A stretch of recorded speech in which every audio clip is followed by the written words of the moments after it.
के हॉस्पिटल फार्मूलरी वो बुक है जिसके अंदर सब मेडिसिन स्टाफ के बारे में, current clinical judgement, ancillary information और अप्रूव्ड फार्मास्यूटिकल्स। अप्रूव्ड फार्मास्यूटिकल से मतलब ये है कि जितनी भी मेडिसिन जो हॉस्पिटल के अंदर मौजूद हैं उनके बारे में A to Z नॉलेज जो है वो हॉस्पिटल फार्मूलरी यानी उस बुक के अंदर मौजूद होगा। इसी तरह एंसिलरी इन्फॉर्मेशन मतलब जो भी बेसिक इन्फॉर्मेशन हॉस्पिटल के बारे में और फर्स्ट एड के बारे में जो इन्फॉर्मेशन है उसे एंसिलरी इन्फॉर्मेशन बोलेंगे। Current clinical judgement, current clinical judgement से मतलब ये है कि जो मतलब हम ट्रायल्स वगैरह कर रहे होते हैं, ट्रायल्स मतलब अगर किसी ड्रग के ऊपर ट्रायल कर रहे हैं तो उससे रिलेटेड भी जो इन्फॉर्मेशन है वो भी हॉस्पिटल फार्मूलरी में होगी। और as according to the medical staff मतलब मेडिकल स्टाफ इसमें ENT स्पेशलिस्ट हॉस्पिटल है या फिर ये कैंसर से रिलेटेड हॉस्पिटल है। अगर तो कैंसर से रिलेटेड हॉस्पिटल होगा तो ऑब्वियसली वहाँ पे जो मौजूद स्टाफ होगा वो भी सारा कैंसर से रिलेटेड कैंसर स्पेशलिस्ट ही वहाँ पे होंगे।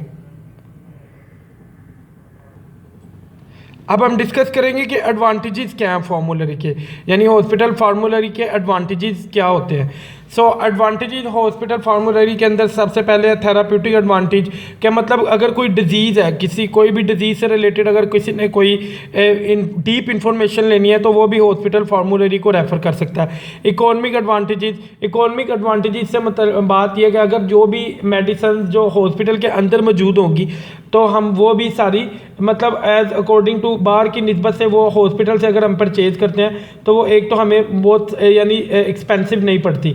तो इसी तरह एजुकेशनल एडवांटेजेस, एजुकेशनल एडवांटेजेस से मतलब ये कि मतलब कोई भी अगर किसी डिजीज़ से रिलेटेड, किसी मेडिसिन से रिलेटेड या हॉस्पिटल से रिलेटेड अगर हमें किसी तरह की इन्फॉर्मेशन चाहिए तो तब भी हम हॉस्पिटल फार्मूलरी को रेफ़र करते हैं। इकोनॉमिक एडवांटेजेस के अंदर हम बेसिकली ये चीज़ भी देख सकते हैं कि मतलब अगर एक ड्रग मेडिसिन है वो बाहर अगर 100 की है तो अगर हॉस्पिटल से हम वो परचेज़ करते हैं तो वो 50 या 70 के राउंड अबाउट पड़ती है, क्योंकि हॉस्पिटल में जो मेडिसिन है वो बल्क अमाउंट में मंगवाई जाती हैं। तो इसीलिए वो यानी अपने कस्टमर्स को यानी पेशेंट्स को मैक्सिमम एडवांटेज प्रोवाइड करते हैं। तो इस तरह यानी A to Z knowledge about the about economic सारा कुछ प्रेजेंट होता है किसके अंदर, हॉस्पिटल फार्मूलरी के अंदर।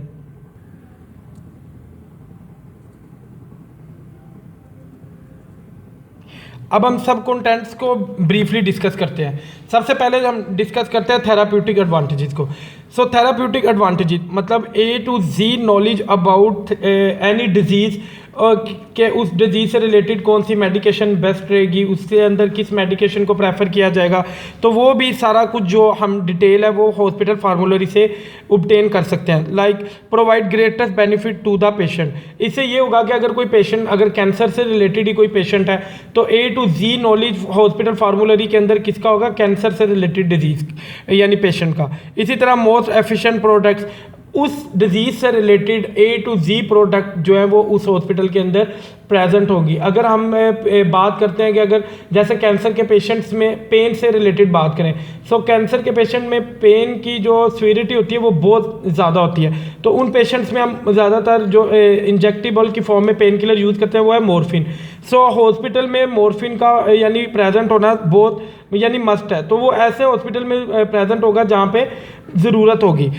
सो उसके बारे में भी सारा A to Z नॉलेज किस में प्रेजेंट होगा, हॉस्पिटल फार्मूलरी में। इसी तरह अवेलेबल इनटू द हॉस्पिटल से मतलब ये है कि यानी ये बुक हर वक्त यानी हॉस्पिटल फार्मूलरी ये बुक हर वक्त हॉस्पिटल के अंदर मौजूद होगी कि जिसके अंदर A to Z knowledge about hospital, medical staff, pharmaceutical products और यानी इकोनॉमिक से रिलेटेड यानी A to Z knowledge about the hospital जिसके अंदर मौजूद होगा उसको कहते हैं हम हॉस्पिटल फार्मूलरी। और इसी तरह थेराप्यूटिक एडवांटेजेस की हमने बात कर दी, उसमें जैसे हमने बात की provide greatest benefit to the patient, most efficient products and available into the hospital at every time.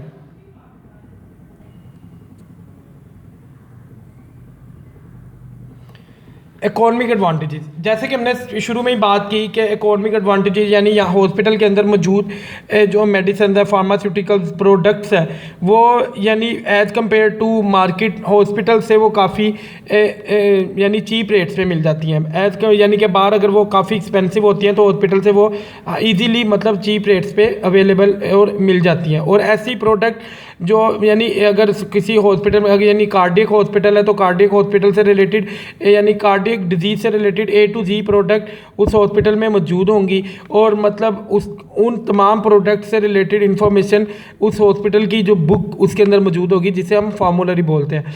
So economic advantages में बात करें तो मोस्ट इफेक्टिव यानी वही प्रोडक्ट्स वहाँ पे मौजूद होंगी जो कि बहुत इफेक्टिव होंगी यानी डिजीज़ से रिलेटेड। इकोनॉमिकली मतलब बाहर की कंपेयर देखा जाए तो काफ़ी सस्ती होंगी। प्रोवाइड थेराप्यूटिकली मोर इफेक्टिव यानी कि 100% अपना अफेक्ट देंगी स्पेसिफिक डिजीज़ के अगेंस्ट, और प्रेजेंट इनटू द हॉस्पिटल यानी हर वक्त हॉस्पिटल के अंदर वो प्रोडक्ट मौजूद होंगी, और वो एज़ कम्पेयर टू मार्केट सस्ती होंगी यानी चीप रेट पे अवेलेबल होंगी। और उनके बारे में A to Z नॉलेज जो है वो सारा किसके अंदर प्रेजेंट होगा, हॉस्पिटल फार्मूलरी के अंदर।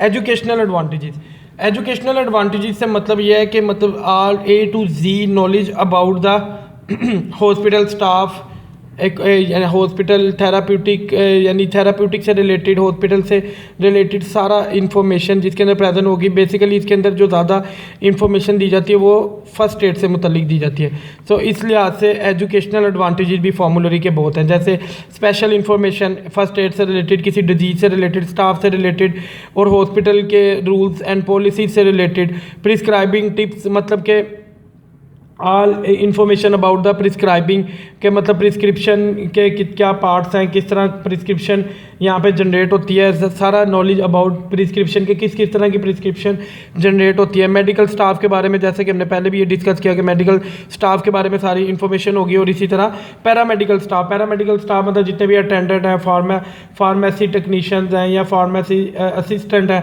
सबके बारे में इंफॉर्मेशन जो एक हॉस्पिटल की जो सारी इन्फॉर्मेशन जिसके अंदर मौजूद होगी वो है हॉस्पिटल फार्मूलरी। सो ये एजुकेशनल एडवांटेजेस में इन पैरामीटर्स को हम कवर करते हैं। स्पेशल इंफॉर्मेशन, प्रिस्क्राइबिंग टिप्स और मेडिकल स्टाफ, इसी तरह पैरामेडिकल स्टाफ। जैसे हमने पहले डिस्कस किया कि एक हॉस्पिटल फार्मूलरी के कुछ एडवांटेज हैं, लेकिन इसी तरह हॉस्पिटल फार्मूलरी के कुछ डिसएडवांटेजेस हैं। डिसएडवांटेजेस क्या है उसके अंदर, सबसे पहले अगर देखा जाए तो डिप्राइव फिजिशियन टू प्रिस्क्राइबिंग, मतलब कि फिजिशियन को जो है एक तो यानी इसमें वो बाउंड कर लेगा फिजिशियन, यानी फिजिशियन बाउंड रहता है इसमें, उसने वही प्रोडक्ट्स लिखनी है जो हॉस्पिटल फार्मूलरी के अंदर मेंशन है, या वही प्रोडक्ट वो लिख सकता है जो हॉस्पिटल के अंदर प्रेजेंट हो। Pharmacist act as a sole जज, इसमें बेसिकली ये है कि फार्मासिस्ट के ऊपर रिस्पॉन्सिबिलिटी ये ज़्यादा हो जाती है कि वो कौन सा ब्रांड चूज़ करके देता है, क्योंकि फिजिशियन जो है अगर हॉस्पिटल फार्मूलरी को फॉलो करेगा तो उसको हॉस्पिटल फार्मूलरी को फॉलो करते हुए साल्ट के ऊपर यानी साल्ट लिखेगा, यानी कि जेनेरिक लिखेगा, वो ब्रांड नहीं लिख सकता। इसी तरह do not reduce the cost, मतलब इसमें डिसएडवांटेज सबसे बड़ी है कि कॉस्ट को रिड्यूस नहीं किया। अगर कोई मेडिसिन बहुत ज़्यादा महंगी है और वो हॉस्पिटल से ही में ही प्रेजेंट है तो मतलब वो पेशेंट को वही लेनी पड़ेगी, उसका कोई वो यानी अल्टरनेट नहीं ले सकता। सो ये ना तो इसके फिर 3 तरह के हुए disadvantage, deprive physician to prescribing, pharmacist act as a sole जज और do not reduce the cost.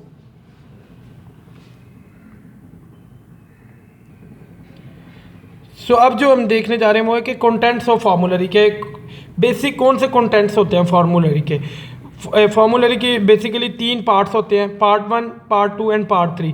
So part 1 में क्या चीज़ डिस्कस करते हैं हम, पार्ट 1 के अंदर देखेंगे information on the hospital policies and procedure, मतलब A to Z information about the hospital policies and their procedures. इसी तरह पार्ट 2 में हम देखेंगे ड्रग प्रोडक्ट लिस्टिंग, मतलब A to Z knowledge about the drug product which are available on to the hospital. And इसी तरह part 3 है जिसके अंदर special information regarding to nutrition products, मतलब बच्चों के दूध वगैरह उससे रिलेटेड भी इंफॉर्मेशन जो है वो भी प्रेजेंट होती है किसके अंदर, हॉस्पिटल फार्मूलरी में।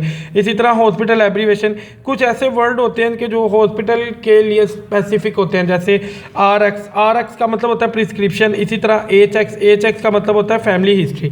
तो इस तरह के कुछ एब्रीवेशन है जो हॉस्पिटल में यूज़ किए जाते हैं, जैसे BID यानी कि बाई अ डे, मतलब कि दिन में 2 दफ़ा लेनी है।